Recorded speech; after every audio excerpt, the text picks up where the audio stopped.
بسم الله الرحمن الرحيم. maanta taariikhdu waa 24 bisha madaragtay February 2021.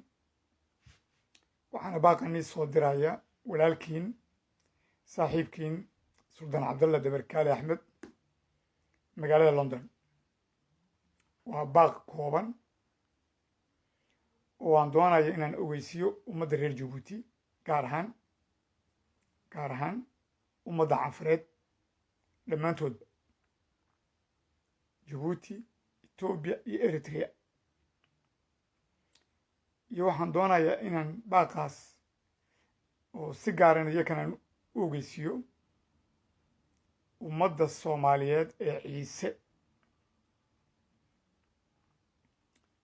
baaqaas aan caawa soo jeedinayo waxaan doonayaa inaan nii sheego inaan baaritaan dheer aan sameeyey, analyze gun dheer aan sameeyey ku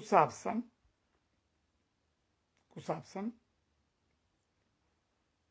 ninka isku sheega ah ee Canfureed ee adeerkaya Maxamed Kadhacami, ururka Fruit weli isku sheegaya inuu yahay guddoomiyaha. ninkaas baan maaragtay aan isgu taagi doonaa hadduu Ilaahay raaco, oo waxa uu wado isaga iyo dhalinyar kale u adeegsanayo. uu ka mid yahay maaragtay Barkhad Cali Cudun, inankaa yaree isaga laftigiisu maaragtay tacabkiis kaga jira, iyo khasuusan maaragtay in beeshka leeraa Ardukoba TV, iyo ujeeddada laga wato iyo maxaa ku kalifay Maxamed Kadhacami inuu waxaan wado. waxaan goloon maaragtay aan nila wadaagi doonaa analyska ku saabsan transitionka listka uu sameeyey iyo waxa uu la wado iyo waxa uu maaragtay uu walaaqayo yaan isgu taagaya hadduu ilaahay iraa maalinta jimcaha oo ay taariikhdu tahay 26 london saacaddeedu tahay 1 duhurnimo jabuutina ay tahay 4 galabnimo yaan isgu taagayaa maxamed kadhacmi liistka uu wado oo leeyahay transition baa jira yaa kula jira iyo maxaa isku keenay maxamed kadhacmi iyo maaragtay ilyaas xasan ninka canada jooga ee isaguna maaragtay tacabka iskaga jira maxaa isku keenay ilyaas xasan karikaturiska maaragtay sawirada sameeya iyo maxamed kadhacmi iyo nin kaloo isaguna siyaasadda jabuuti ku jiray oo magaciisa maaragtay aan halkan nii sheegayn maaragtay aan ka hadli doono maaragtay maalinta jimcaha transitionga ay wadaan maxay tahay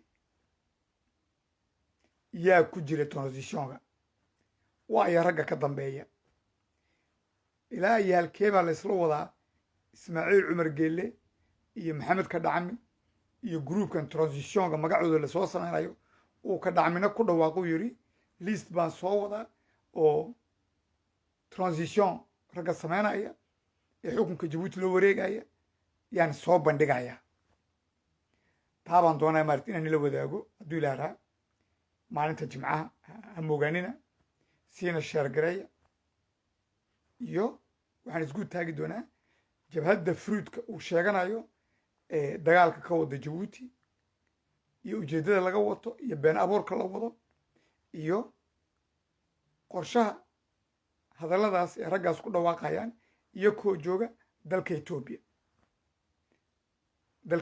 iyo koo jooga oo ku dhawaaqaya inay jabhadda fruud ay dagaal ku wado jabuuti oo ay halkaas waxaasoo dhan baan nila wadaagi doonaa iyo nin maaragtay ciidanka jabuuti ku jira oo ka soo jeeda reerka soomaali ciisaa oo magaciisa leeraa cabdulwahaab sheekh axmed yuusuf oo asal ahaan maaragtay haysta maaragtay baasboorka iyo dhalashada maaragtay sweden isagana waan isgu taagi doonaa cabdulwahaab sheekh axmed waan isgu taagi doonaa iyo maxamed kadhacmi iyo fruud maxaa isku keenay waxaasoo dhan baan ka hadli doonaa maalinta jimcaha marka dhegeysi wacan baan nileeyahay dhammaantiinba waan isalaamay salaan kashka laabtaan igu soo salaamay in weli riwaayaddu way socotaa maxaa isku keenay cabdulwahaab sheekh maxamed yuusuf iyo ilyaas xasan canada jooga iyo maxamed kadhacmi iyo barkhad cali cudum waxaasoo dhan maxaa isku keenay ujeeddada laga wato maxay tahay xaggee loo socdaa ismaaciil cumar gele muxuu wadaa iyo taliskiisu marka hadduu ilaaraa jimcaha moogaanina insha allah waan ila wadaagi doonaa waan wax badan baad ogaan doontiin habeen wanaagsan khayr baan ii rajeynaya mes chers compatriotes, mes chers frères et sœurs, salam alaikum wa rahmatullahi wa barakatuh. Aujourd'hui, nous sommes le 24 février 2021 et cet appel vous vient depuis Londres, votre compatriote, votre frère, Sultan Abdallah Deberkari. Inch'Allah, votre prochain président de la Deuxième République. Ce soir, je fais juste passer un message qui va concerner tout particulièrement le soi-disant président autoproclamé Mohamed Kadhami et quels sont les plans qu'il prépare, avec qui il prépare un plan et surtout quelle est la corrélation entre Mohamed Kadhami, président du FRUT, et Ilyas Hassan, le caricaturiste qui est au Canada. Quelle est cette corrélation? Et aussi un autre politicien qui est dans le coup, puisque Mohamed Kadhami, dans une interview qui a été passée il y a à peu près 3 semaines ou je sais pas un mois, il avait bien dit, je suis en train de préparer, nous avons convenu, nous avons préparé déjà, tout est prêt, et très prochainement, je vais vous donner la liste des soi-disant du gouvernement de transition qui fera la transition pour la Deuxième République à Djibouti. Incroyable. Mais on verra la liste de ces gens-là. Mais moi, ce qui m'intéresse, c'est qu'est-ce qui fait courir Mohamed Kadhami? Quelle est la corrélation entre Mohamed Kadhami et Ismaël Omar Guelleh? Quelle est la corrélation entre le FUD, soi-disant qui fait la guerre à Djibouti, dont Mohamed Kadhami utilise et manipule un jeune que vous le savez très bien qui s'appelle Barkhad Al-Oudoum, qui est en Éthiopie et qui parle sans se cacher qu'il est membre du FUD et qu'il fait la guerre contre Djibouti. C'est incroyable. Comment se fait-il que ce jeune homme qui était avec le lieutenant Fouad dans la même voiture, lui, il a été mis de côté et Fouad a été pris et extradé à Djibouti? C'est incroyable. Et surtout, Mohamed Kadhami, qui a pratiquement, au nom du FUD, a assassiné un militaire, un gendarme, Hirsi, à Tadjoura. Quelle est cette corrélation? Quelle est cette corrélation entre le FUD qui commence, soi-disant, commence à faire la guerre à Djibouti? Comment se fait-il que le jeune Barkhad Al-Oudoum lance un appel à Ismaël Omar Guelleh en disant: Ismaël Omar Guelleh, il faut que tu viennes autour de la table pour signer un pacte. Et nous allons avoir des organismes internationaux qui vont signer le pacte. Quel est ce petit jeu-là entre Barkhad Al-Oudoum, qui parle au nom de Mohamed Kadhami, qui le manipule, et quelle est la corrélation entre Mohamed Kadhami et Ilyas Hassan, qui est au Canada, le caricaturiste? C'est incroyable. C'est incroyable parce qu'on en a marre de ces mensonges et de ces manipulations que Mohamed Kadhami utilise depuis des dizaines d'années envers le peuple Afar de Djibouti, de l'Éthiopie et de l'Érythrée, et surtout du peuple de Djibouti, tout particulièrement les Afars de Djibouti, massacrés. Et surtout, quelle est la corrélation entre cette soi-disant proclamation du FUD qui est au nord de Djibouti, Tadjoura Obok, et maintenant qui est parti du côté de Galafi, et le blackout militaire imposé par Ismaël Omar Guelleh depuis pratiquement 40 ans. Depuis pratiquement 40 ans. Le nord de la région Afar de Djibouti est en blackout depuis pratiquement 40 ans.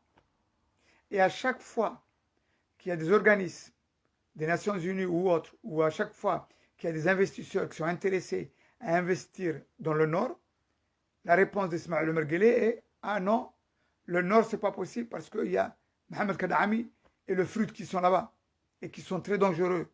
Il ne faut pas y aller. Et nous le savons tous que le FUD, entre guillemets, mais il n'a même pas tiré sur une chèvre. Il n'a jamais tiré sur une chèvre. Et il n'a jamais blessé une chèvre. Alors, tout cela, je vais vous dévoiler. J'ai fait une longue analyse, une longue recherche. Et aussi, quelle est la corrélation entre un certain Djiboutien qui a la nationalité suédoise et qui est officieusement un colonel ou un lieutenant-colonel de la sécurité militaire de Djibouti. Et qui, lui, officiellement, attaque et insulte l'État éthiopien sous prétexte que l'État éthiopien a autorisé le FUD à avoir une base arrière. Incroyable. Et ce monsieur-là aussi se permet d'insulter les Oromos, de les traiter de tous les noms. Alors, quelle est la corrélation entre Abdul Wahab, Cheikh Mohamed Youssouf, dont vous allez écouter ce qu'il dit, et Mohamed Kadhami? Quelle est cette relation entre Ilyas Hassan au Canada? Quelle est cette relation entre un certain ancien politicien qui est en contact avec Mohamed Kadami, dont, soi-disant, ils ont fait une liste